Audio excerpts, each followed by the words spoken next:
अस्सलाम वालेकुम नाजरीन। ड्रामा सीरियल गैर की नेक्स्ट एपिसोड में आप देखेंगे शिफा और सालिस के झूठ की वजह से वफा की जिंदगी तबाह हो गई। वक्ती तौर पर तो सारे मामलात गलत ही लग रहे हैं, मगर आगे चलकर ये वफा की जिंदगी होगी जो पहले कांटों से भरी थी और फिर ये फूलों से भर जाएगी। बज़ाहिर वफा की वजह से सारी फैमिली बहुत ज्यादा दुखी होती है कि माँ की तरह इसने भी अपने मुंह पर कालक मल दी, मगर ये तो शिफा और सालिस और वफा को ही मालूम होता है कि हकीकत थी क्या। और अब ये तीनों बल्कि खास तौर पर शिफा सजा काटेगी। उसी ने ही इस झूठ की शुरुआत की थी। यहाँ सालिस को तो नींद आ जाती है, मगर वफा सो नहीं पाई क्योंकि मोहब्बत तो वो भी करती थी मगर फरजाद से। उधर फरजाद की माँ तो अपने बेटे से कहती है, कभी कभी मुझे लगता था वो वाकई में बहुत अच्छी है, मगर वो तो अपनी माँ की बिल्कुल कार्बन कॉपी निकली। वहाँ पर शिफा को सारी रात नींद नहीं आती। सुबह उठकर भी वो आईने के सामने रोती रह जाती है। और उधर अब वफा और सालिस वलीमे के हवाले से तैयार होते हैं क्योंकि वफा की फैमिली के पास जाना है। मगर वफा तो सालिस को रोते हुए कहती है, तुम्हारी जो महबूबा थी ना, वो मिन्नतें कर रही थी मेरी कि मैं तुम लोगों के साथ जाऊं, वो भी इसीलिए कि अगर तुम दोनों पकड़े जाओ तो मुझे कुर्बान कर दो। तो ये सालिस तो अपना दुखड़ा रोता है कि मैंने भी तो अपनी मोहब्बत खोई है।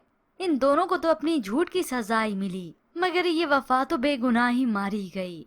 यूं वक्त के साथ साथ दोनों की तकरारें बढ़ती चली जाएंगी। अब वफा जिसे अपने सब्र का फल भी तो मिलना है, उसे सालिस की वालदा से अच्छी सास कोई और न मिलती, जिन्होंने ना सिर्फ वफा को अपनी बहू के तौर पर तस्लीम किया है, बल्कि वो तो बढ़ चढ़ कर उसे इज्जत देती हैं, अपने हाथों से कंगन पहनाती हैं, उसे तसल्ली देती हैं। मोहब्बत की है न तुमने, मोहब्बत करना कोई गुनाह तो नहीं।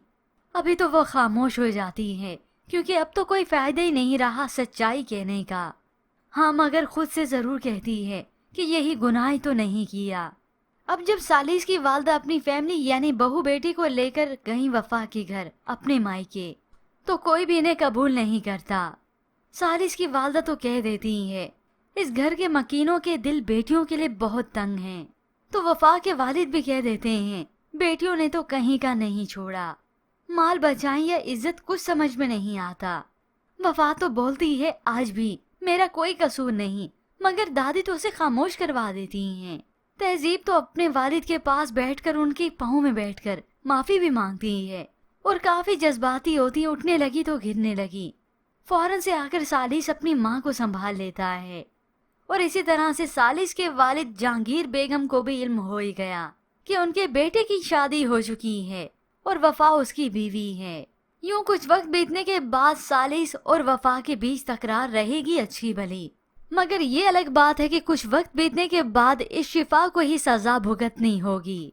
तब इसके पास सिवाय पछतावे के कुछ नहीं रहेगा। मगर ऐसे में व्यूअर्स, आपको क्या लगता है, क्या सालिस और वफा के बीच अंडरस्टैंडिंग हो पाएगी? मजीद ड्रामा रिव्यूज के लिए आप देखते रहिए उर्दू टीवी।